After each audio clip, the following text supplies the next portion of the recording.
Muy buenas noches, bienvenidos a Las Luces de la Ciudad, aquí en 7TV, la cita que tenemos cada semana para desgranar la actualidad. Hoy un menú interesante, seguro, ya verán.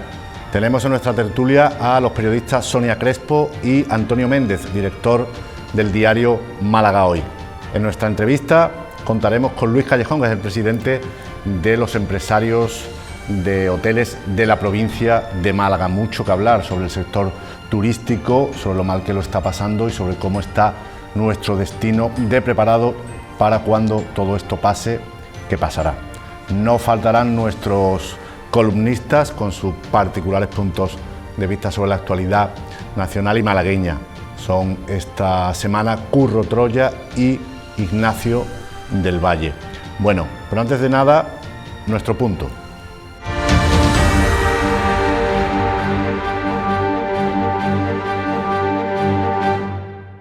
El próximo domingo la Junta decidirá si renueva las actuales restricciones o las endurece. Todo apunta a que no habrá una relajación del toque de queda ni de los horarios para la hostelería y el comercio no esencial. Se trata también de evitar la desbandada, el cachondeo y la estampida que podría propiciar el ansiado puente de la Constitución, de la Inmaculada, si lo prefieren. Los datos no son buenos e incluso un responsable de la Junta los calificaba de terribles. En Málaga, la incidencia de la tasa COVID es la menor de la región, pero aún así estamos lejísimos de la tasa que sería aceptable de contagios por cada 100.000 habitantes. Todos, entre tanto, soñamos con las vacunas y alentamos con nuestras plegarias la carrera que se traen las multinacionales por lograr primero el antídoto. Al próximo gobierno central o regional que recorte en ciencia habría que enviarlo al paredón, sin contemplaciones. Bueno, en ciencia y en sanidad. En este contexto, el alcalde de Málaga, vía Twitter, alentaba a aumentar las precauciones para poder recuperar pronto la actividad económica y ponía como horizonte lograr el nivel de infectados de Canarias, donde sí hay turismo. Pues sí, tal vez las apelaciones a que cuanto antes pase esto, antes volveremos a subir las persianas de los negocios con normalidad, pudieran funcionar más que las que ponen el acento en la salud. Lo vemos en la calle, la gente asume riesgos.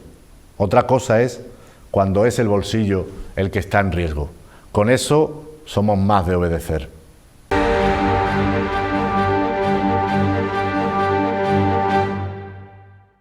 Bueno, ahora ya sí, después de nuestro punto y de presentarles el menú del día, vamos a nuestra tertulia, como les decía al principio, con Antonio Méndez y Sonia Crespo.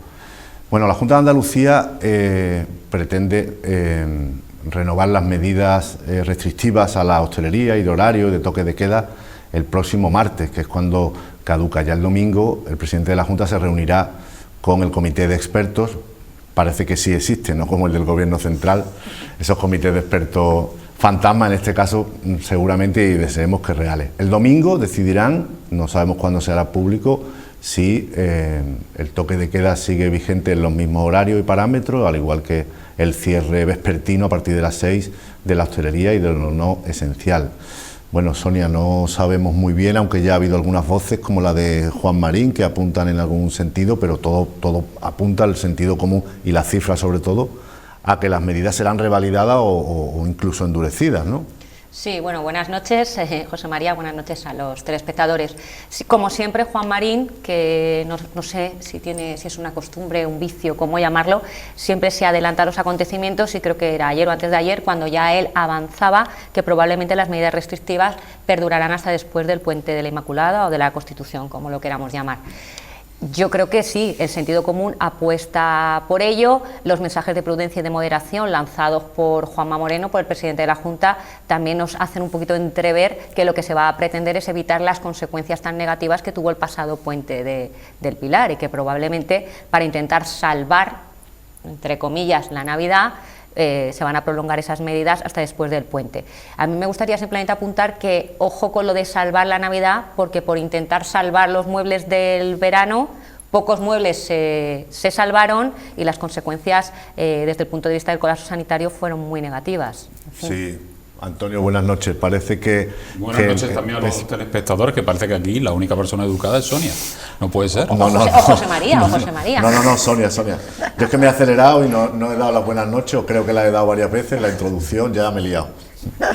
Bueno, en cualquier caso, ese palo y esa zanahoria, ¿no, Antonio? De a ver si nos portamos bien, los datos bajan y tenemos una buena Navidad, que no parece tampoco que pueda ser como las que estamos acostumbrados, utópico, ¿no? Eso es utópico, ¿no? Y pretenden además evitar la estampida de ese puente, ¿no? De la Inmaculada o de la Constitución también. Bueno, el puente supongo que, vamos, seguro va a haber restricciones, no solamente aquí, yo creo que en toda España, ¿no? Incluso Madrid, que es quien más está tolerando la situación, porque la alcaldesa se empeñó en que, bueno, que la economía era vital y había que mantener todo lo posible abierto hasta las 12 de la noche y se ve, y las terrazas están llenas y, en fin, que es otro mundo. Aunque la ciudad pueda estar tan triste como la nuestra, pues no está tan triste a partir de las 6 de la tarde, sino a partir de mucho más tarde. Es cierto que no tiene sentido, con los índices que los que estamos, como no va a tener sentido celebrar una Navidad normal. Que se tenga que abrir un poco la mano, bueno, pues se abrirá un poco la mano, pero es que estamos en unos porcentajes y en unos contagios. Todavía esta semana en Málaga, fíjate, 28 grados, 27 grados, 26 grados, el frío no ha entrado. Las cifras a las que se tiende son las de hace meses, de 25, 50 contagios por 100.000 habitantes. Y por encima de 500, eso es imposible. Tú puedes bajar, 300, claro, hemos empezado a normalizar, como todo en la vida, ¿no? Pero sí, hemos empezado a normalizar los muertos. Sí. Es decir, que 200 y pico, tal, cuando bajen y nos digan 100 y pico, pues eso está bien, ¿no? Es decir, que, bueno, como hemos normalizado otros muertos de los infartos de miocardio, o los accidentes de tráfico, los del COVID, pues también. Lo único que pasa es que, en fin, que muchos de ellos, en este caso, también son bastante evitables, y sobre todo algo que nos debería llevar a una reflexión, es decir, que quien están cayendo, sobre todo en una gran mayoría, son las personas mayores, ¿no? Es decir, que muchas de ellas en residencias, o como parece que ya tienen 70 y tantos o 80, que están cayendo y se suman y se suman y se suman. Hoy nosotros, por ejemplo, dábamos la estadística de diferenciación de muertos respecto a otros años y el exceso de mortalidad, y estamos hablando de casi 1.500 personas más han muerto este año, ¿no? Es decir, no podemos normalizar como si eso fuera, bueno, pues es lo que... Nos estamos anestesiando un poco, ¿no? Con una cifra diaria que no nos dice nada, sino... La culpa también es nuestra, José María, porque al final tampoco tampoco estamos haciendo portadas o metiendo imágenes de los cementerios, acercándonos todos los días a, yo qué sé, al ¿no? drama, ¿no? Sí. Ni contando muchas historias humanas de esas muertes, esas historias, ese por qué contagio, esas muertes. A mí me resulta muy triste, como comentaba Antonio, que el dato realmente es cierto, sigue cebándose este virus con la población mayor, con la población mayor de 65 años, en las residencias siguen sufriendo varapalos terribles, pero desde los medios de comunicación destacamos cuando hay alguna persona más joven como incentivo para que la población cumpla las normas. O sea, es como ya tenemos tan asumido no solamente la cifra de muertos, sino que son personas mayores, que bueno, como son mayores, que lo que destacamos es, ojo, que también le puede afectar a este joven de 34 años o a esta niña. Pero eso me parece más triste y más lamentable como sociedad. Eso no lo veo mal, Sonia, no lo veo mal, pero me resulta justamente triste. El problema que tenemos son los contagios, el origen de los contagios, y como una gran cantidad de contagios procede de la gente joven, o le dices que también los jóvenes mueren, o si no, al final se consideran... Estoy de acuerdo Superman. contigo, pero que es triste que no seamos capaces tengamos que recurrir a eso, porque como es población de la tercera edad, parece que es... Bueno, sí, que tenía que morirse, se ha muerto un año antes o 2 años antes. Exactamente, es tan pues, lamentable. Bueno, al fin y al cabo a esa edad ya lo lógico es morirse. Bueno, pues... Sí, el alcalde el otro día ponía un tuit, ¿no? Hablando de personas mayores. No, hablando de personas humanas. Qué malvada, ¿no? Que no. Que no es lo mismo que humanizar a las personas.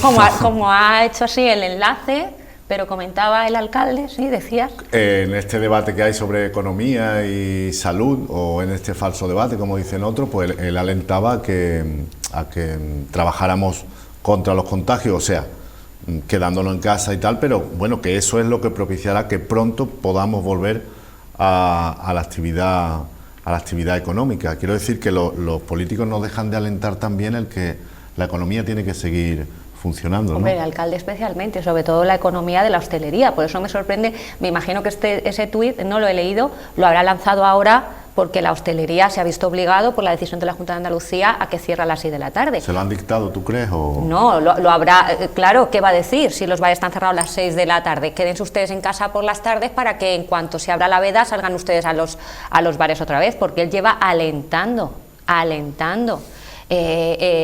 Vamos, que la gente se mueva. El otro día le escuchaba hablar de destino seguro, por favor, dejemos de hablar de destinos seguros y de COVID free. O sea, de verdad que podemos debatir, podemos analizar medidas para controlar la pandemia, pero no hablemos de destinos seguros ni de COVID free, porque eso no existe, es una irresponsabilidad. Entonces la administración, que el alcalde dice esto, pues me parece bien, no es lo que toca.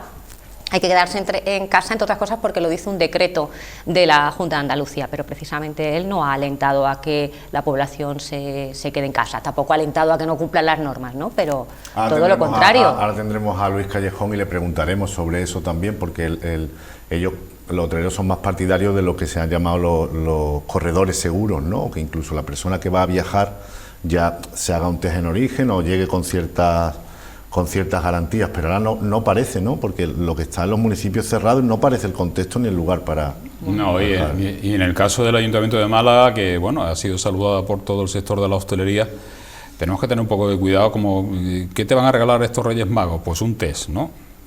Sí. En fin, 30.000 test para que los clientes que vayan a los bares se hagan y vean que están sanos, no sale... en fin. Una banalización también peligrosa. Sí, pero ¿por qué no? Claro, al final quieres quieres animar y que sea un aliciente para que tú consumas, te regalan el test y te lo haces. Yo no tengo, yo me he hecho el test. Yo hoy está, cuando los test, sobre todo los test de antígenos, pues no valen si tú no tienes síntomas claros de la enfermedad. Si tú todavía no has desarrollado la enfermedad, los test te van a salir negativos, no te valen absolutamente para nada y también es un riesgo porque te crees, pues no pasa nada, tú y yo hoy no tenemos, pues podemos hacer lo que queramos, que les ha pasado, por ejemplo, a la selección uruguaya, que han estado compartiendo un asado todos tan campante, como les hacen el test y ninguno, y al día siguiente dos contagiados. Claro, ¿no? pero Orgullo, lo que te dice es que no lo tienes en ese momento, claro. Que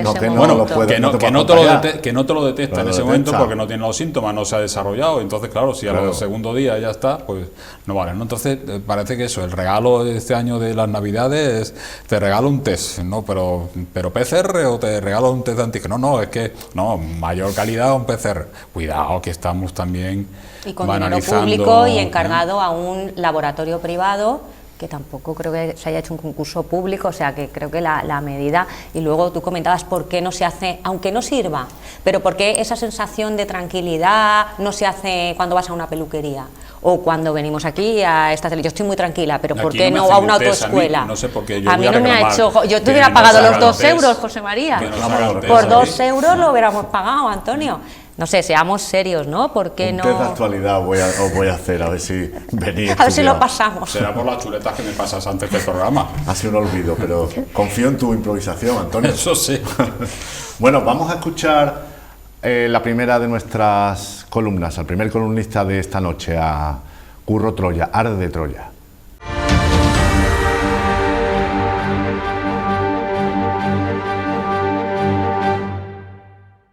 Uno de los focos locales de interés de las últimas semanas es, sin duda alguna, Vox Málaga y sus primarias para la presidencia provincial.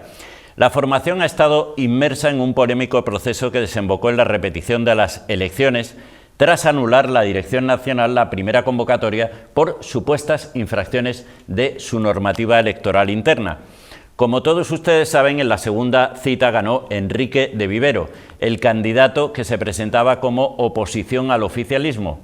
Ayer sabíamos por Málaga Hoy que una plataforma de militantes piden ya una gestora informados o abducidos por los liberos de una web de referencia para especialistas en el fango, según la cual el ganador de las primarias habría contratado una campaña de 70.000 euros, es decir, induciendo a sus lectores a una presunta financiación irregular.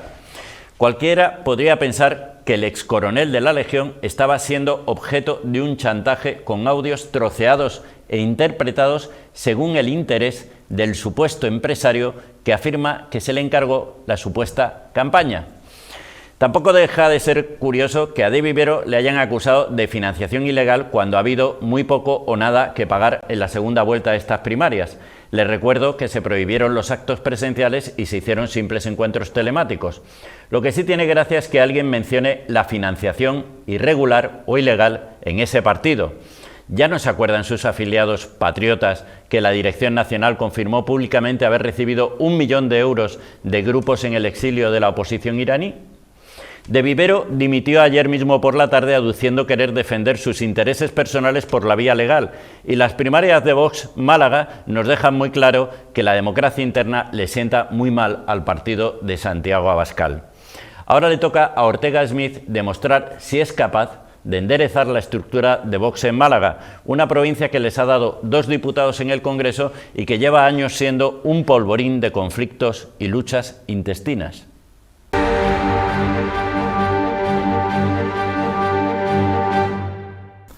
Bueno, luchas intestinas, decía Curro Troya en su Arde Troya. La verdad es que sí, ¿no, Sonia? Que Vox arde un poco, ¿no? De Vivero ya está invalidado, hay una especie de gestora. Hoy el Málaga hoy contaba también con detalle esta guerra civil que no cesa en Vox Málaga. Sí.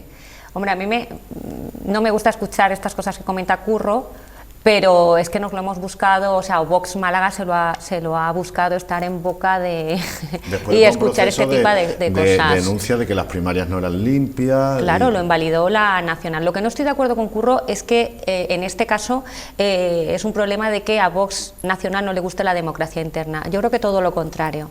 Precisamente por permitir unas primarias, a ver, hace ya 1 año y medio aproximadamente que el partido está roto, desquebrajado, cuando se empezaron las primeras dimisiones de personas que tenían o teníamos ciertos cargos de relevancia en el partido pues ha ido aguantando de aquella manera con sucesivas dimisiones y cada vez peor hasta quedar hecho unos zorros. En las primarias ya se demostró que se presenta en un partido pequeño, nuevo, 5 candidatos, o sea, ni siquiera eran capaces de ponerse de acuerdo para presentar una alternativa a Lara. Tampoco estoy de acuerdo en que Lara fuera el candidato oficialista, no era el candidato oficialista, era el candidato, yo le llamaba también del aparato porque era el que había sido presidente, el que había estado, pero no había un candidato tocado con la varita de una manera más o menos sutil por la Nacional, no lo había. Se intentó pues que fuesen primarias y un proceso limpio y no fue limpio. Tiene razón Curro, no lo fue. Desde mi punto de vista como afiliada fue vergonzoso. Pero entonces, ¿no casaría más con la estructura y el ideario de Vox de que directamente Abascal o Ortega Smith dijera: este es el presidente en Málaga, se acabó? Llámame como quieras, yo hubiera preferido que se hubiera actuado así, ya hace 1 año y medio, se hubiera convocado una gestora y se hubiera puesto a una persona desde Madrid. Sinceramente, era necesario, porque estando allí dentro te das cuenta de que son personas que no tienen experiencia, la inmensa mayoría, experiencia dentro de un partido político. No tienen una concepción de disciplina de partido. El partido en Málaga no tenía una estructura, una fontanería, una mínima fontanería que tiene que tener un partido para tener una implantación provincial. Entonces eso era muy difícil, ¿no? Se había perdido, Lara había perdido la autoridad moral cada vez más. Entonces yo sinceramente, yo estoy contenta con la decisión que adelantaba Málaga hoy, anoche, convocar una gestora y acto seguido convocar a la presidenta de la gestora, de la gestora que no es la gestora provincial entendida como tal, no es...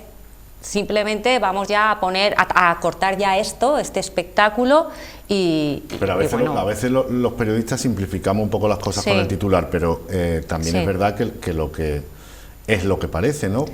Una lucha de poder pura y dura, sin ideología. Sin duda. El dato que tú has dado antes, de que había 5 aspirantes nada menos, ¿no? O sea, claro, era muy goloso hacerse con esa organización. Es duro reconocer esto. En Vox Málaga ha sido, y además ha sido su muerte. Claro, al final quedó un solo opositor a Lara, que era Vivero. Tuvo que aunar con el resto de candidaturas, prometiendo el oro y el moro, o sea, prometiendo cargos, carguitos. Ya ves tú, un partido que tiene en toda la provincia de Málaga 7 concejales. Entonces, claro, cuando ha llegado la hora de la verdad, esa es otra. Al margen de lo que comentaba Curro, de esas presunta financiación irregular de la campaña, al margen es que ni siquiera eran capaces de ponerse de acuerdo ellos en el reparto de carterillas. Entonces, esto la militancia no se lo merece. Yo se lo hice saber en un mensaje precisamente, en un WhatsApp de Enrique de Vivero, esto la militancia no se lo merece. Casi te diría que vino a hacer, por usar un lenguaje coloquial, a hacer bueno lo que había, que ya era bastante mejorable, ¿no? Entonces es que yo creo que no ha habido otra que montar una gestora, y Patricia Rueda es una persona, nuestra diputada por Málaga, es miembro del Comité Ejecutivo Nacional, o sea, si no se le respeta ya a una persona que directamente está respaldada por Madrid. La certificación de que ha intervenido la Nacional, claro. ¿no? Ella es miembro de la Dirección Nacional y diputada. Sí. La designación de Patricia Rueda es la nacional, es el Comité Ejecutivo Nacional, eso no hay duda. Antonio, ¿cómo ves tú este panorama? Van aprendiendo de los partidos tradicionales, ¿no? Bueno, lo que te da a entender, yo estoy encantado, ahí es una opinión personal, con todo el respeto a los votantes de Vox, estoy encantado que desaparezca una formación de ultraderecha, ¿no? Es decir, que para mí es... lo que hago en la lectura segunda es, fíjate cómo serán los partidos políticos si se matan vivos y no tienen nada que repartir, ¿cómo serán los que tienen que repartir? Porque al final los gérmenes no creo que lo tenga especialmente por su ideología Vox inculcado o inoculado distinto a otras formaciones políticas, es decir, con lo cual aquello tiene que ser igual, cómo se llega, cómo funciona la democracia interna de los partidos, qué es lo que se hace por conseguir el poder, y la verdad que asusta. Ahora, ideológicamente, pues me encantaría que España no tuviera formaciones tan radicales como por ejemplo la de Vox, ¿no? Así que... No solo en Vox están agitadas las aguas, porque se ha animado últimamente la cosa política en Andalucía con las declaraciones a la SER el otro día de Felipe Sicilia, ¿no? Que ya va dejando un reguero en los medios diciendo que se va a presentar, o que tiene que haber primarias, o que le quiere disputar el ser candidato a la Junta a Susana Díaz, ¿no? Ayer escuchaba el debate del Parlamento, la verdad que me hizo gracia, y es de Vox, Alejandro Hernández, el portavoz, porque están con el estigma, nada más que nos llaman de ultraderecha, no puede ser, nos llaman de ultraderecha, no, te vamos a llamar de la hermanita de los pobres. Es decir, que y entonces atacaba a la portavoz del Partido Socialista, Susana Díaz, la atacaba diciendo, mucha ultraderecha, no, yo lo que he escuchado es una voz de ultratumba, y me tuve que reír porque la verdad es que lo pienso igual, es decir, que insisto, ¿Tú crees que Susana Díaz tiene un futuro regular? Yo no sé, ¿no? Eso lo decidirán sus militantes. Yo afortunadamente soy periodista y aquí me traes para que opine, y no sé si estoy de acuerdo con mis opiniones. La mayoría de las veces no. Pero que lógicamente creo que es una persona que ganó las elecciones, pero que ha perdido, y cada vez que se le ve pues ha sido presidenta. Es decir, te van a reprochar toda la vida que bueno, ¿y por qué esto que estás pidiendo pues no lo hiciste tú? ¿Por qué no lo hiciste? Efectivamente, es decir, has entregado. Tú a los nuevos les puedes criticar todo lo que te da la gana, y les puedes criticar con razón, con argumentos, pero a ver qué autoridad tienes para decirle que por qué no hay 2.000 sanitarios más. Pues no hay 2.000 sanitarios más porque durante todo el tiempo que tú estuviste no los has puesto. ¿Y por qué está descuidada la atención sanitaria más cercana? ¿O por qué no hay más profesores? ¿Por qué tenemos la ratio de las aulas? Pues tenemos la ratio de las aulas como las tenemos porque durante vuestro gobierno, que habéis tenido 37 años de gobierno, pues tampoco lo habéis hecho, ¿no? También es verdad que lo de la herencia recibida va caducando también. Sí, claro que caduca, pero lo que me refiero es que el PSOE, lógicamente, a mi juicio, pero bueno, para eso están ellos, el PSOE, a mi juicio, debería buscar a alguien que no tuviera que estar ligado a esa herencia recibida, que pueda presentarse, pues como hizo en este caso, que tampoco es santo de mi devoción, Pedro Sánchez, pero pudo presentarse diciendo, yo no tengo nada que ver con lo de atrás, ¿no? Pues aquí en Andalucía supongo que al final tendrán que buscar un candidato. ¿Qué es lo que pasa? Pues que entre los sanchistas pues pasará un poco, no digo como vos, pero al final van a aparecer, porque no están de acuerdo, no ven un líder. No. Claro. No se sabe si este hombre es una liebre, no, uno ¿sabes? será ¿Cómo otro. ¿Cómo vamos a poner a este? ¿Cómo vamos a poner al otro? Mejor poner una ministra que venga, que baje la ministra, el otro no sé qué, y en ganancia, como decía, en río revuelto. Ganancia de pescadores. Sí, pues se habla de Gómez de Celis, se habla de María Jesús Montero. Felipe Sicilia es diputado por Jaén. Últimamente han mandado a Carmen Calvo a hacer declaraciones, porque Montero también se ha quemado mucho con estas cosas, es decir, que de pronto sale Felipe Sicilia, que bueno, pero este como va, es de Jaén, pero no sé, y Susana Díaz mientras tanto pues suele controlar el aparato y estas cosas. Ya le han hecho alguna faena en Huelva, que le han colocado a los que ella no quería, porque Pedro Sánchez no la va a perdonar, por más que ella se haya convertido. Si tiene algo Pedro Sánchez es memoria, por favor, y que es un killer. La memoria suya, porque la memoria de lo que dice y al rato siguiente se la ha olvidado. Lo de que no se memoria. Él se acuerda, lo que pasa es que se desdice. O sea, lo de que no estaría tranquilo pactando con Podemos, él se acuerda, tan desmemoriado no será. La otra cosa es que lo cumpla o no. Entonces, ¿tú estás seguro? ¿Tú das a Susana Díaz por amortizada? No. O sea, esto es como lo de Arenas, que sí, pero en el último momento... Vamos a ver, hace tiempo que no tengo contactos porque la política les gusta a ellos y a los periodistas también a veces nos metemos en ese limbo. Según el socialista que hables, ¿no? Nos metemos en ese limbo, pero hace tiempo las conversaciones que tuve para tratar de informarme era, va a haber un Congreso Federal en cuanto el señor Sánchez y su gobierno consiga aprobar los presupuestos, que es su gran obsesión.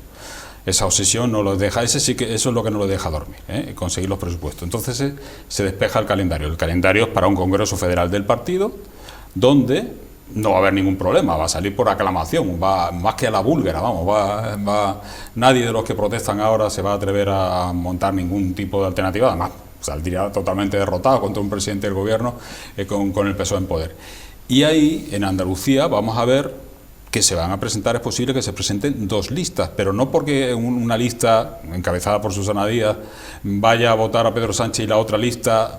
No, la otra lista va a ser más sanchista que la de Susana Díaz, pero es la forma que tienen ya de ver una pugna entre las fuerzas de cara al Congreso regional. Si al final ellos ya prueban y dicen, a ver, si ya tenemos 20 o un 30% de delegados, si conseguimos el 40%, pues también la dirección federal, que no se quiere mojar tampoco en este tipo de historia, dice, bueno, yo voy a respaldar si vosotros representáis algo, pero si al final el control del partido lo tiene Susana Díaz, yo no me voy a quemar apoyando a alguien que no va a sacar ni 4 votos, ¿no? Claro, entonces, a partir de ahí es donde veremos si efectivamente es real la opción alternativa a Susana Díaz, aunque insisto, las dos opciones, si se presentan, van a apoyar a muerte a Pedro Sánchez. Claro, según el socialista con el que hable, la venganza hacia Susana Díaz puede ser de una manera o de otra, ¿no? Hay quien dice, no, si la va a dejar que se presente, porque lo máximo ya que va a conseguir en su carrera política es volver a ser presidenta, y además también es probable que pierda. Y otros te dicen que no, que ni siquiera va a dejar que se presente, la va a derrotar en unas primarias. Pero vamos, digo yo que Pedro Sánchez tiene bastantes cosas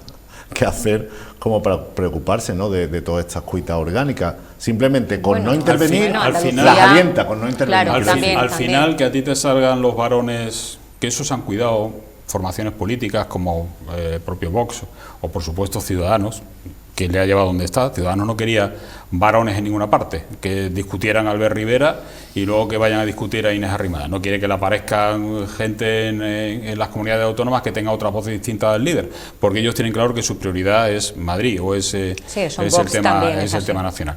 Pero en el caso de Sánchez no es nada agradable que tú hagas un acuerdo o que se formalice y te salga, como el caso del último de lo de Bildu, pues te salga hasta Susana Díaz, que ya no le ha quedado otro remedio, de decir, bueno, es que ya si me callo aquí, o Emiliano García Paje, o Fernando Vara, en fin, eso no es agradable, porque al final sabe que dentro del partido hay una serie de voces discrepantes, y en la política se cambia una facilidad enorme. Tú pierdes el poder y a los 2 meses era susanista a muerte o sanchista a muerte, y de pronto ni rastro, no te queda ni huella. Pero eso es muy interesante, porque también la política cambia tanto que Ciudadanos podría dar un giro y ser otra vez un partido de centro izquierda y recoger todos los votos de ese PSOE B que no está contento con la línea de Sánchez o con los pactos con Bildu, etcétera, ¿no? Eso también está... Sí, lo que pasa es que Ciudadanos, como dio el giro totalmente a la derecha, Sí, Albert claro, Rivera, los volantazos, pensó que iba a ser podía ser presidente de Moncloa, y yo creo que incluso podía haberlo llegado, si Rajoy llega a convocar las elecciones generales entonces anticipadas en vez de su dimisión, pero convoca las elecciones en vez de facilitar la moción de censura, pues veríamos qué hubiera pasado. Pues buena parte de la gente de socialdemócrata que tenía, pues se fue de Ciudadanos, con lo cual Ciudadanos ahora le está costando incluso para su propia militancia digerir este cambio, porque lo que se le ha quedado es, digamos, gente de centro derecha, no de centro izquierda. Pero Rivera sigue criticando, sigue alentando la estrategia que le llevó a la ruina electoral. Sí, y la estrategia que nos ha llevado también a la ruina en España, porque podríamos tener un partido, en este caso un vencedor de las elecciones, que sin duda fue el PSOE, y una formación que habría moderado totalmente, como es Ciudadanos, los dos gobernando. 180 diputados. No lo que tenemos ahora, el popurrí que es para echarte a temblar. Y yo tampoco soy de los que digo, ¿cuál es la alternativa? Porque no hemos visto aquí que vaya a pactar un PP-PSOE, jamás, eso no va a pasar. Entonces, al final, ¿qué alternativas le quedan al PSOE? ¿Con quién puede para sacar una mayoría absoluta? ¿Con constitucionalistas? No, es que no hay, es que no te da los 175. No te da, tienes que al final tirar del PNV, que ahora el PNV nos parece otra vez que es el santo y seña. ¡Oh, qué partido más moderado, qué maravilla! En fin, están asustados, con todos los respetos. La tostada. Esquerra Republicana, es decir que... Vamos. Os voy a dejar, os voy a abandonar un ratito y ahora vuelvo. ¿Vas a hablar de turismo? Voy a hablar de turismo. Voy a hablar de turismo con Luis Callejón, que es el presidente de AECOS, de los empresarios hoteleros de la provincia de Málaga, y lo voy a hacer en nuestra barra. Ahora nos vemos ahí.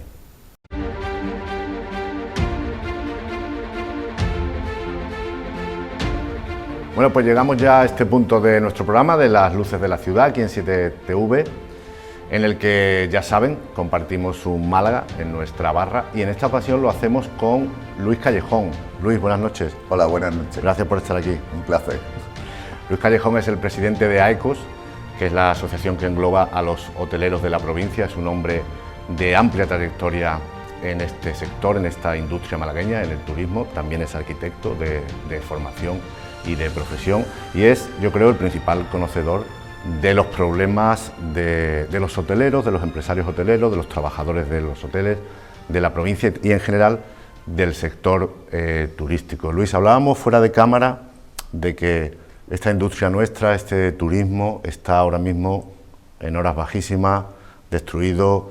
La temporada de verano ya se perdió, la de otoño, que está adicionalmente baja, no va a remontar, no pueden venir viajeros. Dibújanos un poco a día de hoy cómo está el panorama. Lo intuimos, pero queremos oírlo, la radiografía de tu boca. Ahora mismo nuestra situación, pues lo que vemos, hoteles cerrados, a una apertura de un 30%, casi todos son hoteles apartamentos que tienen largas temporadas de clientes que se han venido y se tiran más de 6 meses en nuestro establecimiento, pero el resto del vacacional, turismo urbano, cultural, todo eso está a cero y sin posibilidades de ver una fecha de inicio. Nosotros, cuando empezamos a ver el confinamiento en marzo, ya sabíamos las consecuencias que esto iba a llevar, porque el turismo es incompatible con el terrorismo. Entonces nosotros ya empezamos a hablar de que la situación iba a ser grave y que este año no íbamos a poder levantar cabeza, situación que se ha repetido y hemos visto a lo largo del verano, con ocupaciones máximas de un 44% en agosto y con un 80% solo de flota abierta, es decir, nada del 100% y números como años anteriores donde estábamos en un 80-90%, incluso en algunas semanas podíamos alcanzar el completo en determinadas zonas, como puede ser la Feria de Málaga en Málaga, que alcanzábamos el 100% prácticamente de la ocupación. Tener un 44%, eso significa la ruina de nuestro sector. Es más, en la temporada grande, porque aquí somos un destino estacional, aunque sí es cierto que lo vamos reduciendo cada vez más. Pero la realidad es esa, es que no hemos alcanzado esos números que nosotros tenemos para buscar esa rentabilidad. Este año es de pérdida. Yo quiero recordar que un hotel de 4 estrellas, de 100 unidades, el coste cerrado es de 50.000 euros. De ahí hacia arriba. 50.000 euros nada más. 50.000 euros que tenemos que estar pagando todos los meses.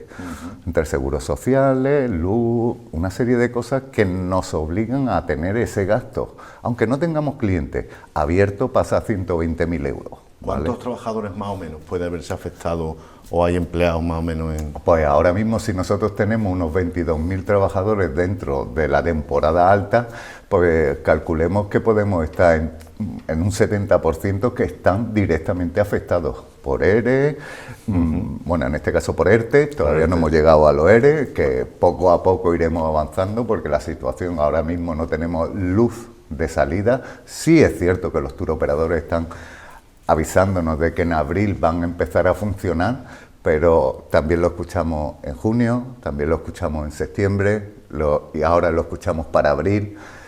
No sabemos. Bueno, hay un rayo de esperanza ahí con eso de abril, ¿no? Y la vacuna, pero... Porque los hoteles de la Costa del Sol, los pocos que han podido estar abiertos, son plenamente seguros, están todas las medidas de seguridad, de higiene, las distancias, etcétera, etcétera, ¿no? Lo hemos comprobado, o sea, estamos bien rearmados, no hay problema en eso. El caso se puede ver, es decir, nosotros todo el verano no hemos tenido ningún caso, ni de clientes ni de trabajadores dentro de nuestro establecimiento. Somos establecimientos seguros. Hemos ayudado al gobierno, no lo hemos ayudado, le hemos redactado la normativa que tendríamos que tener dentro de nuestro establecimiento para generar esa seguridad y esa tranquilidad de nuestros clientes, situación que hemos hecho y además de buena manera, porque los resultados ahí están. La única industria que no ha tenido ningún caso. Entonces, sigamos trabajando en esa línea. ¿Por qué no escuchan un poco más los de los corredores sanitarios? Lo llevamos diciendo desde hace mucho tiempo. ¿Qué es necesario? Pues que haya ese control, que el que venga, venga limpio. Yo, si me voy a China, por ejemplo, tengo que pagar un visado, que son, no sé si son 100 euros, que me da la embajada, me hace un sello y ya me puedo ir. Tengo un gasto extra para poder desplazarme al destino donde yo quiero ir. Pues ahora todos los destinos deberían de tener esa obligatoriedad. Ese corredor turístico, para que nos entiendan bien nuestros espectadores, como una especie de que uno puede viajar a un sitio que tenga garantías, ¿no? Que pudieran venir turistas. Incluso que ellos den la garantía de que no están infectados. Es decir, yo voy a viajar, pues tengo mi pasaporte de viajar y tengo otro sanitario donde dice que hace 48 horas me hice un test y no tengo el virus. Me monto en un avión, que todos los que están en ese mismo avión están en las mismas condiciones que yo, llegamos a un destino seguro, como puede ser la Costa del Sol, donde todos sus establecimientos respetan y llevan los protocolos a rajatabla y que no han tenido ningún caso y puedan disfrutar de las vacaciones. Pero sigo diciendo que es incompatible el terrorismo con el turismo. Eso es de toda la vida, lo hemos visto aquí cuando tuvimos atentados, lo hemos visto en Egipto cuando ha habido atentados, lo hemos visto en Turquía cuando ha habido atentados, que han desaparecido, han caído brutalmente los turistas. Pues nosotros ahora tenemos un terrorista que no lo vemos, pero que está por ahí y genera muerte, genera pánico. En esas situaciones va a ser muy difícil recuperar al cliente. Es decir, nosotros no vemos que el año que viene tengamos unos volúmenes grandes como teníamos en el 2019. Nosotros vemos que los números que podemos tener en el 2021, si no cambia mucho la situación, es decir, podemos tener una inmunidad de rebaño, sí, y eso nos ayudaría, por supuesto, pero para eso hay que tener el 70% anticuerpos. Eso es complejo. Es mucho, sí. Además, habría que añadir que aunque adquiriéramos esa inmunidad o el virus hubiera vencido, está también los efectos económicos, es decir, la gente no va a tener la capacidad adquisitiva a lo mejor que tenía hace un año, ¿no? Eso es lo que estamos viendo. Nosotros lo que estamos analizando, y llevamos analizando ya un tiempo, es que detrás de esta viene la económica. Claro. Hay mucha gente en el ERTE, hay empresas cerrando ya. Es decir, todos esos trabajadores, todos esos van al paro. Todas esas empresas que están cayendo dejan de tener poder adquisitivo para poder repartir en su entorno. Entonces nos vamos a encontrar con una situación que va a ser muy similar a la crisis del 2009. En nuestro sector, por lo menos, nosotros vamos a ser los primeros en recuperarnos. Eso lo tenemos claro. ¿Por qué? Porque somos necesarios. Ya para el día a día del ser humano, las monotonías, romperlas se rompen con las vacaciones, se rompen yéndose un fin de semana. Es una necesidad, que ya no es irse solo una vez en verano, son las escapadas. Los médicos no lo recomiendan ya. Está usted demasiado estresado, váyase unos días, cójase 5 días y se va usted por ahí. Esa situación la vamos a tener, entonces vamos a ser los primeros en recuperarnos. ¿Qué va a pasar? Que nos vamos a encontrar con el freno económico. ¿Qué es lo que estamos hablando? No va a haber poder adquisitivo suficiente para poder volver a los números del 2019. Entonces la curva que se nos presenta ahora mismo es la misma de la crisis del 2009. Pongamos que tenemos una solución sanitaria en el 2021. Perfecto, maravilloso. Ya tenemos vacunas, ya estamos todos vacunados, ya el virus ha desaparecido. Ahora viene la económica. Y esa económica va a ser muy similar a la que tuvimos en el 2009. Es decir, nosotros bajamos brutalmente la ocupación y las pernoctaciones y nos salvamos con el mercado nacional, que tuvimos desde el 2009 hasta el 2014 una línea muy suave que iba ascendiendo poco a poco. En el 2014 sí es cierto que subió ya bastante más empinada esa cuesta, buscando más pernoctaciones y más ocupaciones. Pues vamos a tener esos 4 años de recuperación, nos mantendremos con un mercado básico e iremos subiendo poco a poco conforme recuperemos la economía. Y ese es el croquis de la situación que tenemos actualmente. Vamos a hablar un poquito mal de los gobiernos. Bueno, ¿cómo ves la actuación del gobierno central? Está ciertamente desaparecido, haría falta un Ministerio de Turismo, la Junta ha puesto en marcha algunos incentivos, ¿no? Más que ayuda, el bono turístico, ¿no? que fue idea de Juan Marín, el vicepresidente, que alentaba un poco los desplazamientos en Andalucía, pero dio poco tiempo a implementarlo, ¿no? Porque casi cuando se puso en marcha ya estábamos otra vez casi confinados. No sé cómo has visto tú esto. Para nosotros los bonos llega tarde, muy tarde. ¿Por qué? Porque esos bonos tenían que haber estado en junio. ¿Qué pasa? Que tenemos una burocracia que hemos generado. Hasta septiembre por lo menos, ¿no? Entró en octubre. Entró en octubre, cuando ya nosotros quedábamos un 35-40% de la flota abierta.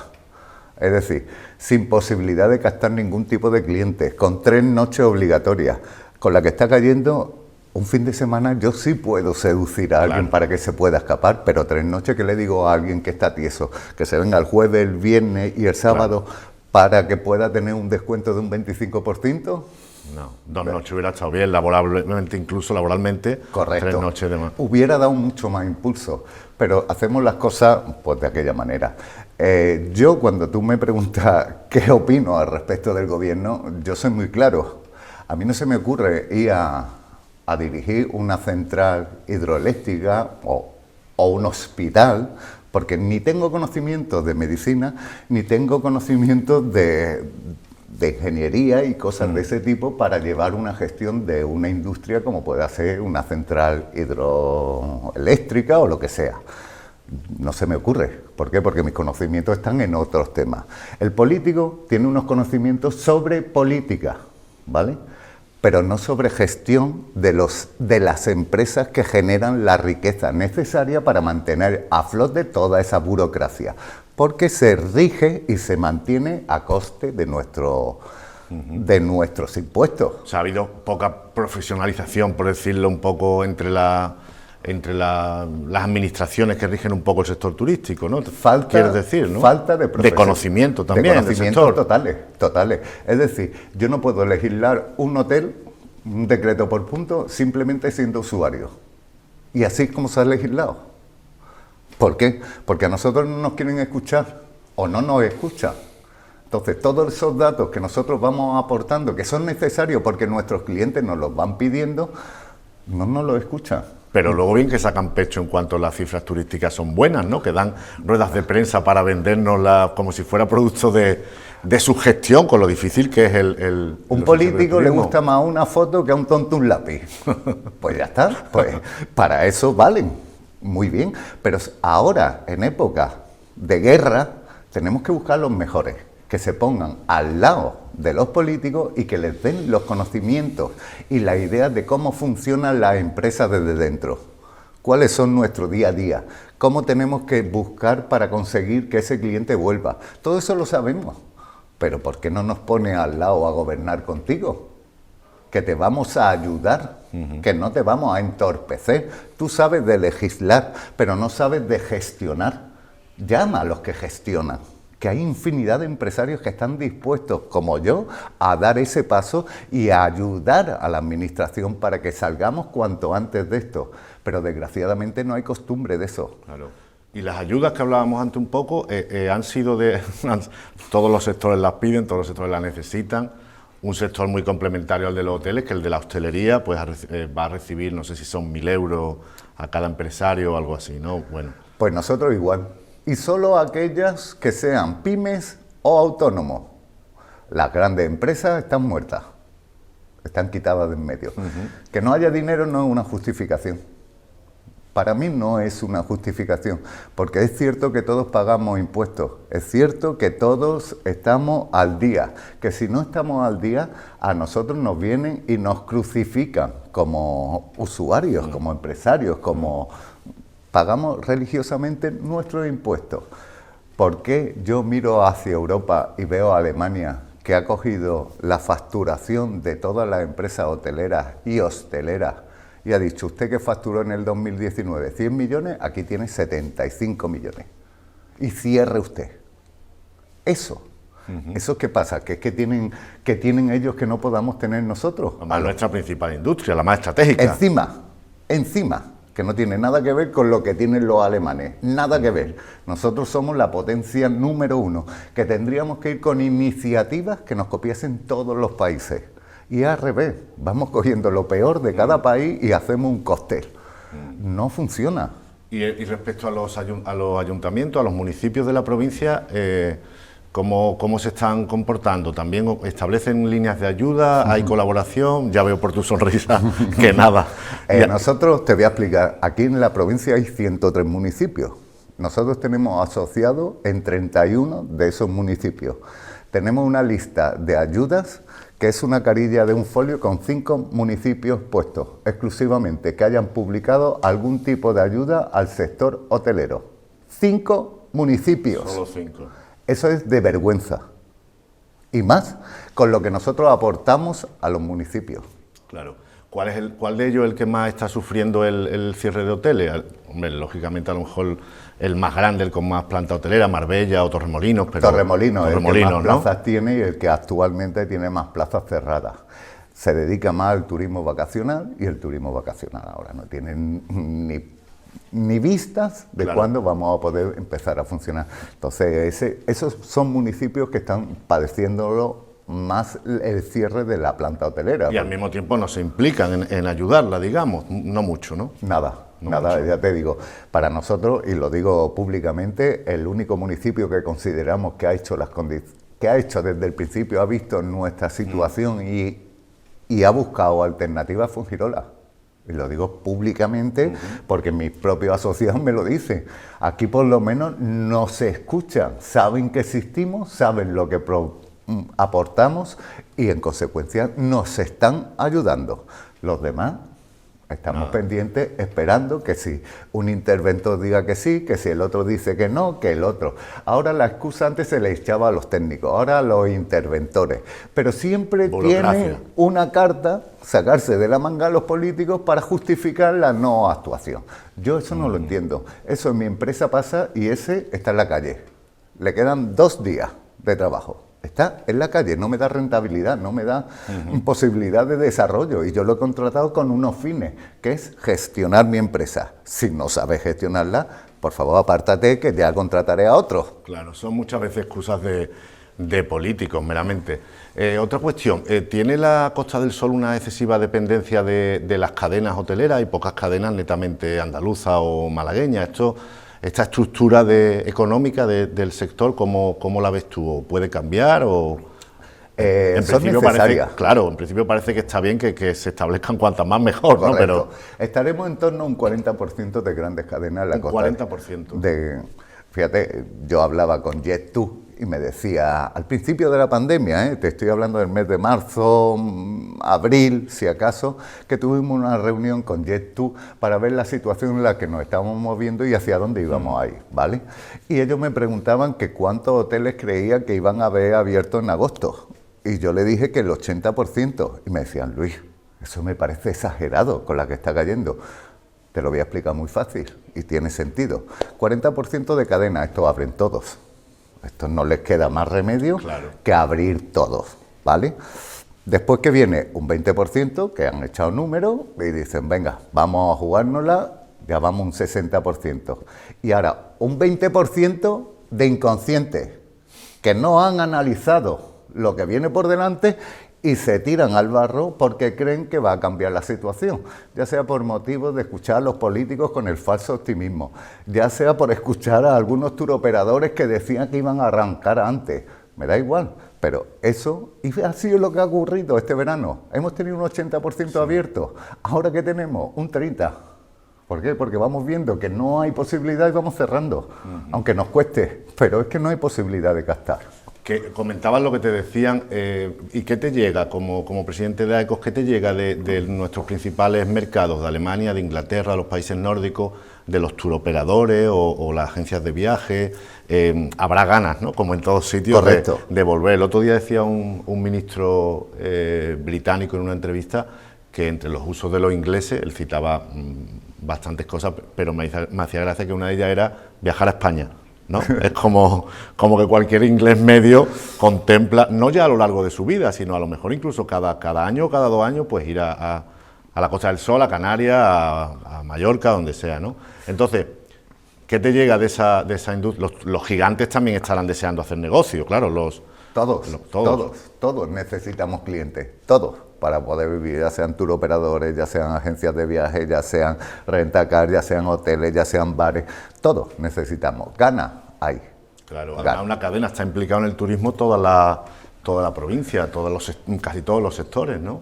Pero posibilidad de que vengan, ahí es donde dudamos, porque ahora tenemos que poner a jugar al ser humano, ¿vale? Como tal, al inconsciente, a qué piensa, cuáles son las cosas que te hacen viajar, las que te reprimen y te dejan en tu casa.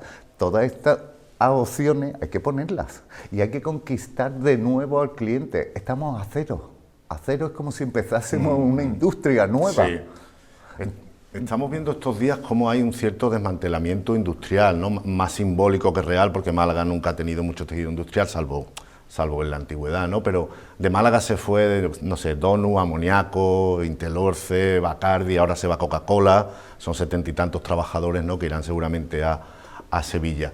Entonces, hay algunas voces que dicen que es muy arriesgado que nuestro modelo económico esté basado sobre todo en el turismo, pero es que eso es así y genera mucha riqueza, ¿no? ¿Qué le dirías tú a esas voces? O sea, entiendo que cuanta más riqueza y más sectores mejor, pero es que el turismo parece a veces absurdamente, si no denigrado, un poco como menospreciado, ¿no?, como actividad económica, cuando es una industria limpia, agradable. Estoy de acuerdo contigo, pero ese planteamiento ha sido hasta ahora, ¿vale?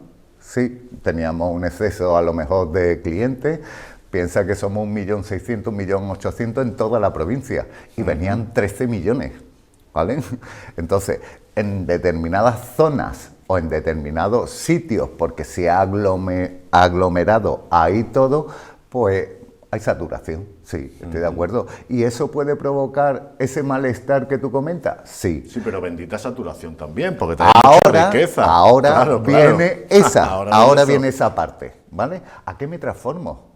Vale, pongamos que no queremos turismo, que yo considero que es un error, porque entiendo que el turismo es de las únicas industrias que van a sobrevivir sin cambios brutales. Sí habrá cambios, sí, por supuesto que va a haber cambios de modelo, pero no tantos como, por ejemplo, un coche desde cuando lo comprábamos, claro, el C600 que teníamos de nuestros abuelos, al de ahora, que es enchufable, pues vemos un avance de esa industria.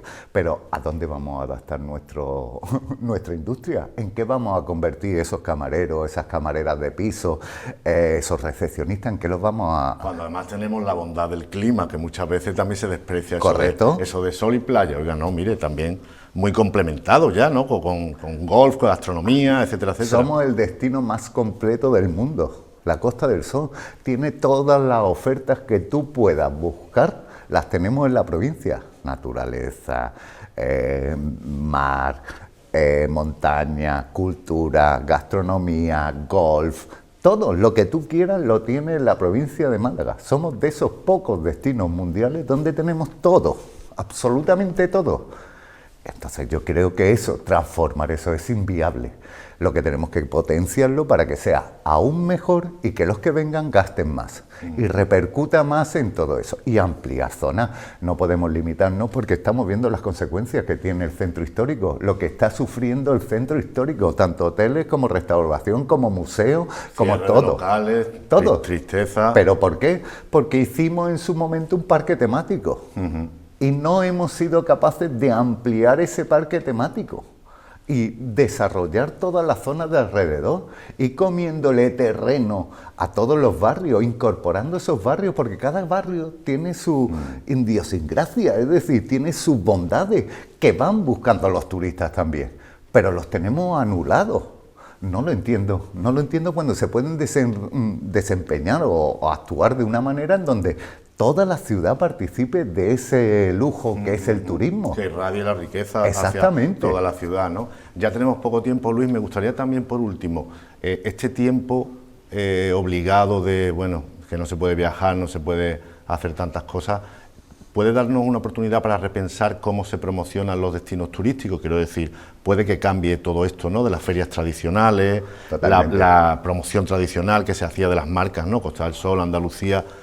¿Cómo crees tú que se le puede echar esa pensada a lo que ha sido la promoción tradicional? ¿Cómo se puede hacer? La tradicional ha muerto, pero ya hacía tiempo, ahora ya es radical. Esa parte ya ni hablemos de ella. Nosotros tenemos datos a día de hoy de por barrios de Londres quiénes son los que vienen a la Costa del Sol, ¿vale? Claro. Entonces, ¿cuál es el siguiente paso? Que nos metamos en su casa. Que sepamos cómo es el cliente de arriba a abajo, cuáles son sus preferencias. Y cuando me aparezca en la lista, el señor Gutiérrez viene este fin de semana. Ostras, al señor Gutiérrez le gusta el teatro, el vino y los museos. Bien. Bien los datos, el Big Data, ¿no? Correcto. Y si yo a ese cliente le tengo puesto una botella de vino de Málaga, ¿vale?, con 2 entradas para el Teatro Soho, ahí, y una para el Museo Picasso, por ejemplo, ese tío yo ya no lo pierdo en la vida. Claro. Cada vez que él piense en Málaga, piensa en mi casa. Vamos a eso, vamos, y tenemos datos. Mucha más personalizada porque conocemos a los clientes. One to one. Todos dejamos rastro en lo que hacemos, son Correcto. Datos, son datos. Ya nosotros no le preguntamos a nuestros clientes cómo ha pasado la estancia, si está limpia las cosas, eso es molestar al cliente. El cliente ya lo pone. Simplemente nosotros tenemos el neuromarketing firmado, claro, para instalarlo en nuestros hoteles, para que el cliente cuando se mete una patata en la boca sepamos qué siente al comerse esa patata, sin que nos diga nada. Esa es la línea. Entonces, si tenemos todos esos datos y podemos ir hacia los clientes que más nos aporten, vamos a centrar el tiro, que es que está ahí y podemos hacerlo. Desde Costa del Sol se trabaja con eso desde hace muchos años. Ahora lo que tenemos que impulsar esa colaboración con los ayuntamientos para que la promoción nos la dan hechas los propios clientes. Nos dicen qué opinan del pueblo. Pues vamos a usar eso que están opinando en positivo y vamos a lanzarlo para que todos los que piensen o deseen ese tipo de turismo vayan directamente y sepan dónde ir. Muy bien, pues con ese deseo nos quedamos. Estaríamos mucho más tiempo charlando contigo, Luis, porque el turismo es un asunto muy interesante y es vital en todo el sentido de la palabra. Pues bueno, Luis Callejón, presidente de AECO, muchísimas gracias por estar aquí en 7TV. Gracias a vosotros. Nosotros vamos a hacer una pausa y ahora enseguida continuamos aquí en Las Luces de la Ciudad con nuestra tertulia, la retomamos. Hasta ahora.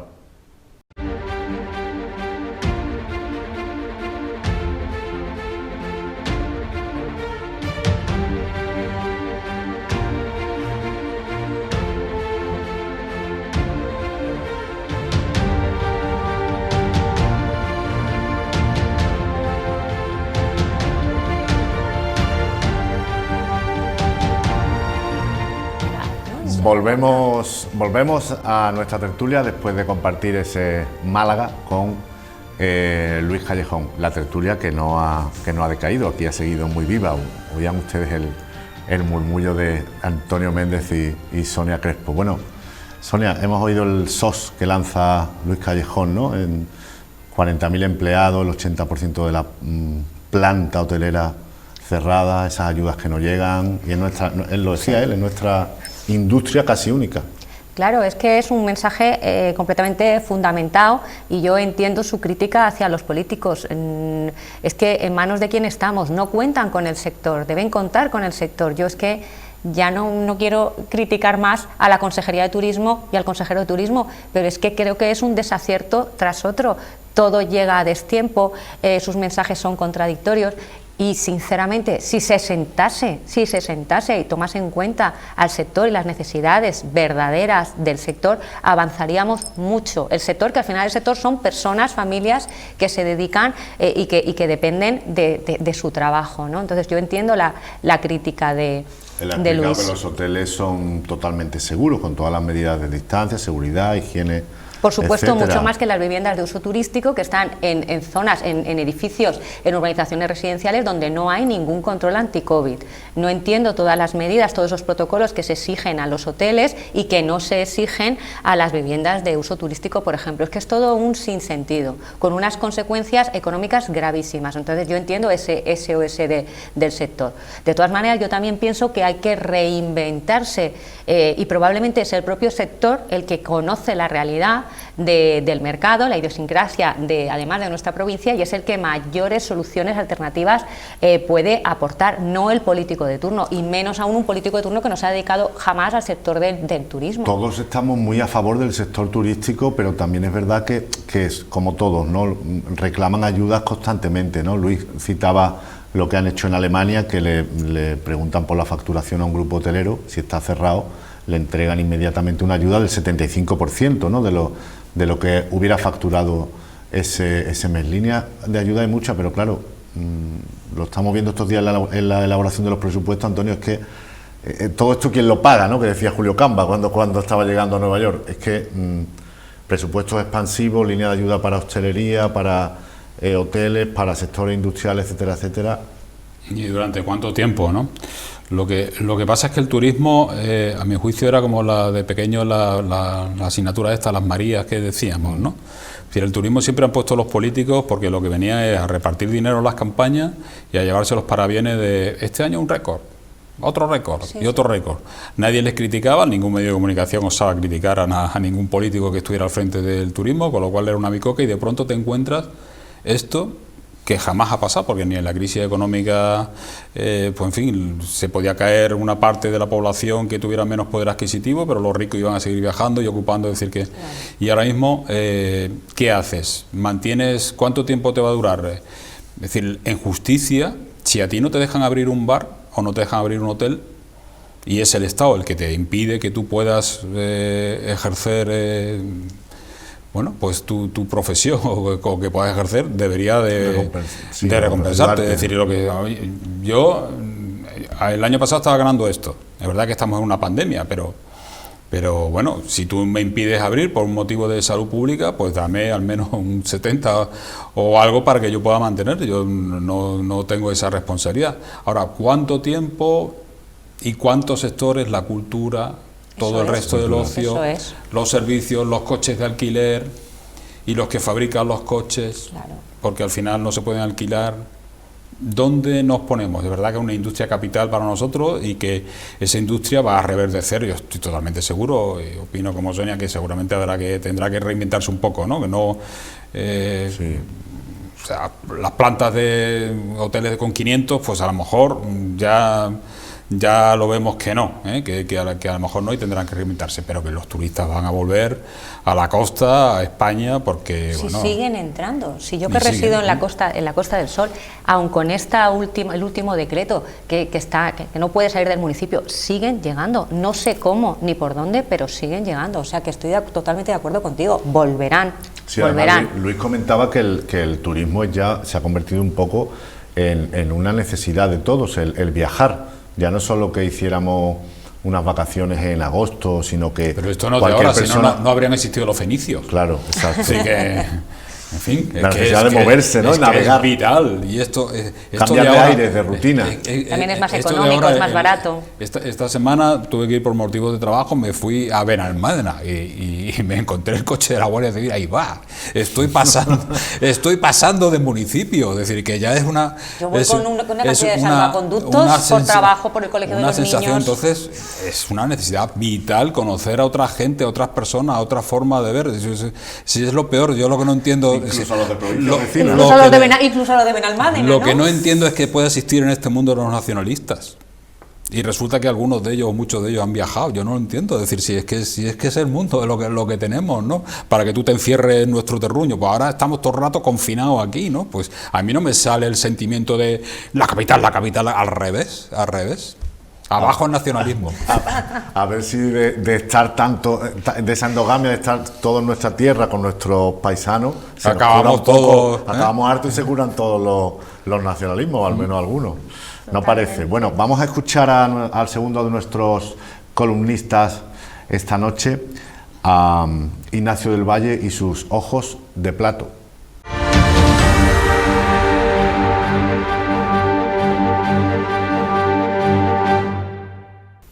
Parece ser que los nuevos propietarios catalanes de la marca Ceregumil se lo están pensando. Sí, nuestra poción mágica Olopanoramics, un tónico reconstituyente, complemento alimenticio que le dicen hoy. Fue formulado por el boticario Bernabé Fernández Sánchez en Montilla allá por 1907. Salvó muchas vidas en una época de espeluznante mortalidad infantil. La fábrica se instaló en la Malagueta para dar salida a sus mercancías por el puerto, en su día uno de los pilares de la economía malagueña. Ceregumil vivió su edad de oro en los años desnutridos de la posguerra, pero en la actualidad sigue ahí exportando. En el 2009 estrenó instalaciones en el Parque de las Atracciones.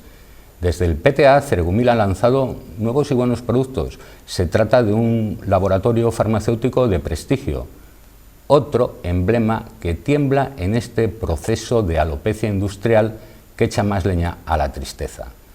Puestos de trabajo fijo en el aire, más otros eventuales. Sume proveedores de materias primas y servicios que se llevan la incertidumbre a la cuenta de resultados. Esperemos que continúe aquí, que el loro centenario, Matusalén, tenga larga vida y prosperidad, pero sobre todo que Ceregumil cumpla con lo que anunciaba: adiós al cansancio. Lo necesitamos más que nunca, estamos saturados de malas nuevas. Recargarnos con unas cucharaditas de energía optimista es imprescindible para salir adelante.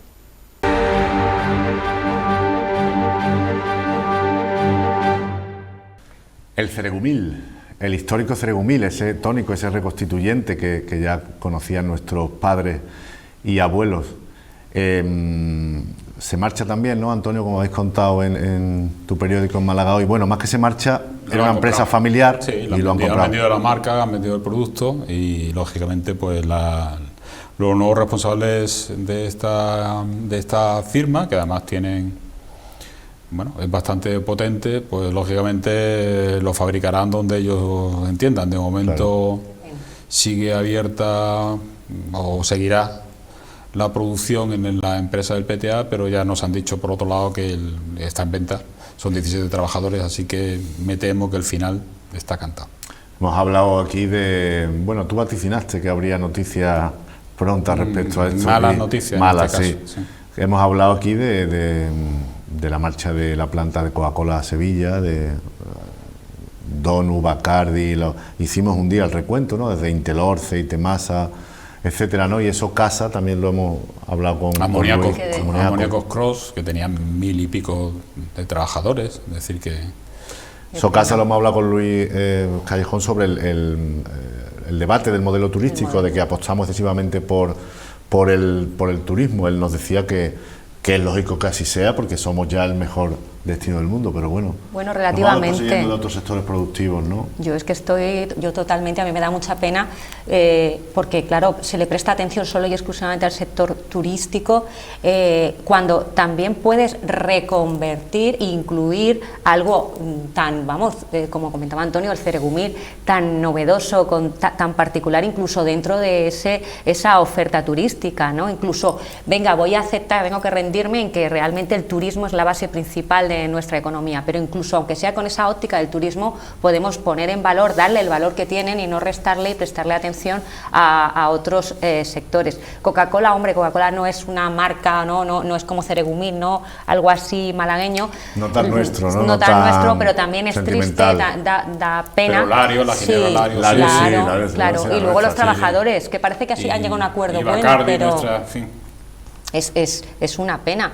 Y también es curioso porque Larios, Bacardi, no me digas que no tiene relación con el turismo, con la hostelería, claro, pero al final solo servicio puro y duro, nos cargamos la producción. Eso es lo que te iba a decir, es muy fácil ponernos desde aquí a pontificar y, en fin, un poquito me da vergüenza muchas veces soltar las cosas porque a veces pueden ser patochadas, ¿no?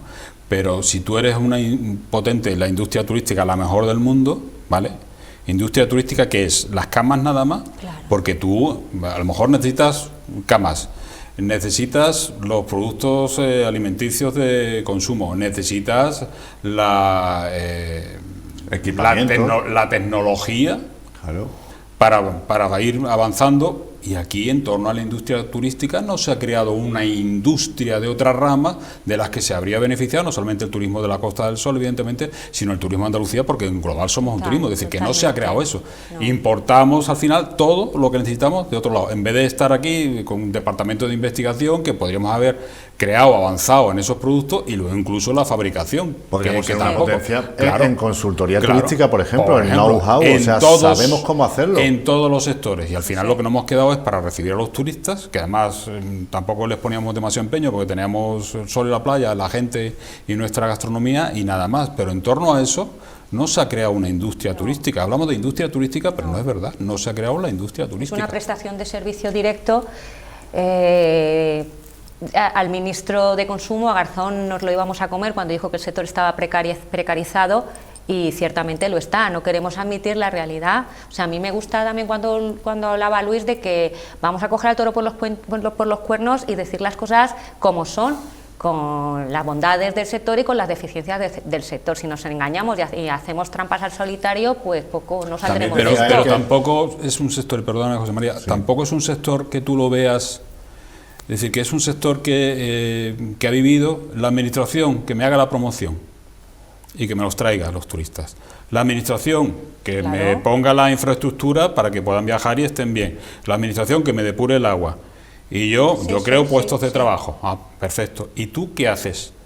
Porque tú que inviertes, no, yo ya invierto en la planta hotelera, no tengo nada que hacer. Hombre, la industria del empresario privado que hubiéramos tenido aquí, un sector potente también, de que hubiera dedicado parte de sus beneficios, porque cuando tienen durante 10 años beneficios seguidos no lo escuchamos, no hay problema, no escuchamos. Es decir, cuando vienen los malos momentos, entonces sí, reclamamos ayuda, se necesita, pero cuando realmente hay ingresos por doquier y batimos récord, no escuchamos nada, al revés, tampoco le ha ido, nunca escucharás que le ha ido de maravilla, porque si no, entonces el compromiso del sector no solamente es voy a dar puestos de trabajo y punto. A mí me hubiera gustado otro tipo de compromisos también en eso, en investigación, en decir, oye, este sector de Málaga va a hacer algo por su propio sector que pueda ayudar a crecer, a marcar pautas, a dar valores añadidos.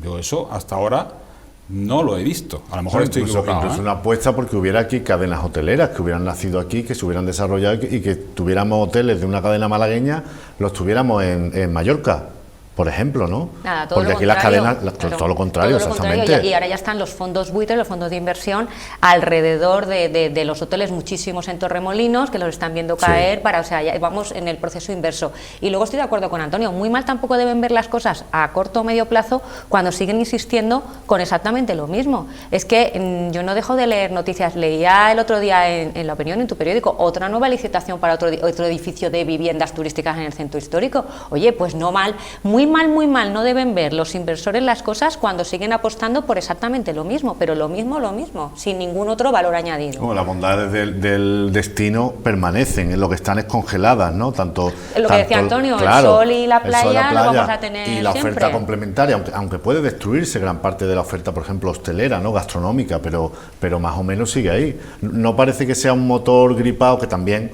sino simplemente apagado, ¿no? A la espera de que se encienda de nuevo. El problema es si necesitas 2 años o necesitas 3 Claro, años, claro. ¿quién costea que tú puedas mantener aletargado o como una especie de muertos vivientes o de personas en retaguardia durante 2 o 3 años? Claro. ¿Quién puede costear el volumen Ahora que eso en los significa? ERES, ¿no? en lugar de los ERTES, Claro, claro. ¿quién costea eso? Y no ¿Quién solo puede, eso, no? sino que cuando esto pase dentro de 2 o 3 años, a ver también cómo está la economía doméstica de las familias para viajar, o cómo está el turismo. Eso también dependerá cómo esté en Inglaterra o Alemania, que son los grandes mercados, ¿no? Pero para consumir en general, es que a mí eso me molesta un poco, es que eso, no habrá dinero para viajar, habrá dinero para ir a la tienda del barrio a comprarte 2 camisas diferentes para alternar, habrá dinero para ir a las peluquerías. Mira, tú hablas con las peluqueras y te dicen, no hacemos tintes ya. Las mujeres que somos las que más nos teñimos, los caballeros me imagino que a lo mejor alguno también, aprendieron en las pandemias. Tengo mi color. Ese es tú eras cogido. Antonio en realidad es de pelo moreno, pero prefiere. Él le gusta llevarlo así. ¿De peluquería o de aprendiste en la pandemia No, en la también? en la pandemia. Claro, no, pero esto que te suena a broma, pero realmente es un problema. Entonces, yo pongo mucho ejemplo el tema de primera. Entonces, ¿quién va a ir a, oye, pues si a ti te estás en un ERTE o en un ERE, pues a lo mejor te gastas 5 o 6 euros en un tinte en el supermercado y no 20 o 30 en una peluquería? Es que claro, solo vemos, la gente no podrá consumir en los bares que le ayuden económicamente. Y estoy de acuerdo también, tú lo comentabas hace un par de semanas aquí en esta casa también. O sea, ¿cuánto cuesta un alquiler de un bar en el centro? ¿No cuesta lo mismo que, por ejemplo, pagarle el alquiler a una persona que tiene un bar en Miraflores de Los Ángeles? O sea, incluso hasta los propios hosteleros dicen, bueno, nosotros nos desmarcamos de estas manifestaciones con matices, o sea, las reivindicaciones ni siquiera son las mismas. El que tiene un local de casa de comida en un barrio tiene unas necesidades que los del centro histórico a copas a 10 y a 15 euros tienen otras. Necesitan otros ingresos para mantener el negocio que habían montado. Necesitan un retorno económico mayor. Y como dice Antonio, eso, ¿quién lo paga? ¿Cuándo? O sea, esa ayuda, ¿de dónde sale? ¿Durante cuánto tiempo? Bueno, otro asunto que está también ya en nuestra recta final, nos quedan apenas 5 minutos, otro asunto que está en boga, hay manifestaciones estos días, no solo en Málaga, también en Málaga, es a propósito de la nueva ley de educación. No hay gobierno, no hay ministro de educación o ministra que no resista a hacer su propia ley, que son conocidas por su apellido y olvidadas, ley Wert, ley Celaá, en fin, nadie sucumbe a la tentación. Y ahora la diatriba está en las escuelas concertadas, ¿no? Las opiniones en torno a esto son muchas, porque es verdad que las escuelas concertadas nacieron como un instrumento del Estado para aquellos sitios donde no podía llegar, pues extender su red de educación pública y que los alumnos pudieran estar. Pero claro, evidentemente muchos padres hoy día quieren llevar a su hijo a la concertada porque son colegios a lo mejor que están más equipados de instalaciones, ¿no? Luego a la postre resultan un poco más caros también por las actividades extraescolares, en fin. Parece que la ley Celaá ataca un poco a ese modelo. No sé qué opinión tenéis. Estoy de acuerdo contigo en lo que dices, que es y ya de hecho, o sea, cada ministro una ley de educación. Pablo Casado ya ha dicho que cuando él llegue al gobierno, si llega, lo primero que va a hacer es hacer otra. En fin. Pues sí, parece ser que con esta nueva ley la concertada vuelve un poco al origen, que era ser un poco subsidiaria del sistema educativo público. Se suspende en cierta medida esa libre elección se matiza, ¿no? Se matiza porque la principal crítica de la concertada es que se acaba con el concepto de demanda social, lo que se llama demanda social, lo que le permitía a la concertada solicitar a la administración un aumento de plazas, por lo tanto, claro, plazas, más dinero porque había más demanda. Y ya lo que dice el gobierno es, nos va a dar igual, usted tiene asignado tantas plazas que decide el gobierno o la autonomía, y no porque tenga mayor demanda social tiene usted derecho a una mayor dotación. Yo creo que el debate está en por qué los padres, si es que es así, por qué los padres demandan colegios concertados frente a colegios públicos, porque yo creo que tampoco se da, es en la mayoría, pero tampoco se da en todos los casos. Yo, por ejemplo, mis hijos ahora mismo estudian en un colegio concertado, han estudiado en uno público en la primaria, en infantil y en privado. Oye, en el colegio público donde estudiaban, el García Lorca, la gente se da tortas. Entró uno, el otro se me quedó en lista de espera, es un colegio antiquísimo y se dan tortazos porque fue el primer bilingüe en Málaga, no lo sé, pero que hay centros públicos que también tienen reconocimiento y las familias quieren llevarlos allí. ¿Por qué la mayoría no están en esa situación? Pues tiene que planteárselo la administración, ¿no? Lo que yo no estoy de acuerdo es a que se vulnere un poco la libertad de los padres a elegir. Eso es lo que no... Lo que veo. Y luego, claro, también todo el tema del debate de la religión. Claro, la autoridad educativa de la Junta hablaban de un derecho a elegir de los padres, pero de manera universal. Eso podría ser, por decirlo de una manera simple, un follón, ¿no? Quiero decir, yo vivo en el puerto de la Torre, lo quiero llevar al otro extremo de la ciudad, o vivo en el Palo, lo quiero llevar a uno, yo qué sé, de Fuengirola. Es que eso... es un poco teníamos difícil de conjugar. Muy poquitos minutos para despachar un tema tan complejo como es la educación. Supongo que podremos seguir hablando. Sustancialmente estoy lo que dice Sonia, ¿no? Pero claro, es que al final yo creo que entre Pinto y Valdemoro no vale. Debería ser colegios públicos y colegios privados. En el momento que haces una segunda vía y dices, no, donde no llegó el público, hago un privado, pero no es privado, pero es concertado. El derecho de educación, ¿dónde? Bueno, el derecho de educación te lo tiene que garantizar el Estado, pero no en un colegio, en fin, no en un colegio donde tiene otras características totalmente distintas, ¿no? Esta ley, bueno, pues me parece una aberración en el sentido de que al final la educación no podemos estar hablando, estamos discutiendo aquí si vamos a tener más matemáticas, si los conocimientos de historia son los adecuados, si ya tenemos las herramientas tecnológicas y todo el mundo va a tener, ¿no? Estamos discutiendo aquí unos colectivos con mucho poder, como son los concertados también, que al final es su negocio, es su vida, y son muchas familias también, lógicamente, pero es su negocio. Y estamos discutiendo aquí sobre la religión o no. Es decir, esos son los temas en los que estamos discutiendo, pero no estamos entrando en el fondo de por qué España, los informes PISA o muchas regiones estamos en lo último. Pues si al final, no sé, al final a lo mejor habrá que optar por una solución americana, que diga, bueno, cada uno, a ver, yo no quiero tener, a mí no me pagues la educación, a mí no me pagues... la seguridad social, tú dime a mí cuánto cuesta y me lo das a mí, que yo ya me busco la vida y se acabó, sí, ¿no? Cheque escolar y cada uno... El otro día me decía a mí un profesor del Litoral, del instituto, que la competencia entre centros públicos también es muy feroz en determinadas zonas, porque claro, en el momento que tú tengas una bajada de alumnos, de demanda de alumnos, pues inmediatamente la consejería te puede quitar una de las líneas o te puede disminuir la plaza de profesores y te disminuye el presupuesto, ¿no? Que también hay una competencia en pero luego, en claro, todo se mezcla al final, las atenciones. Si los docentes de los colegios públicos pues tienen estas obligaciones y a partir de ahí pues ya las cumplo, si resulta que el concertado coge y te está mandando mensajitos o correos para que la familia, para que no sé qué, son todos pequeños detalles, son importantes porque les va la vida. Entonces al final, ¿cuál es el problema? El problema que podemos tener es que lo que hay que hacer es mejorar muchísimo y tener una educación pública de primerísima calidad. Es decir, en otros países las élites van a colegios públicos porque son los mejores. Entre otras cosas, pagan a los profesores mejor que los privados y que los concertados. Es decir, que los mejores profesores con oposiciones. Los mejores profesores los tenemos en general en la enseñanza pública. Incluso habría que pagarlos más si es necesario. Entonces, ese es un problema, el problema a solucionar. Es decir, tener la mejor enseñanza pública, evidentemente en forma de competir con todas las herramientas. Como nadie discute que nuestros hospitales públicos no son comparables a los centros privados, cuando tú te tienes que operar o tienes que tener una complicación, ¿dónde quieres operarte? ¿Sabes que dónde están los mejores?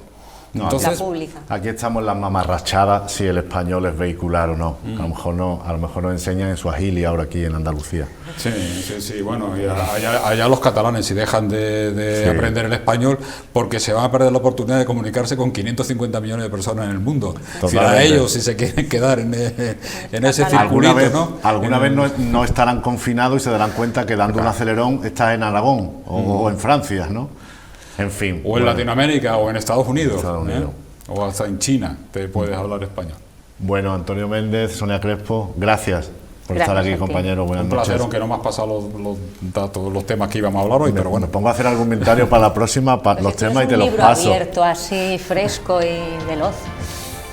Bueno, señores, muchísimas gracias por su complicidad. Terminamos una semana más nuestras luces de la ciudad aquí en 7TV. Cuídense.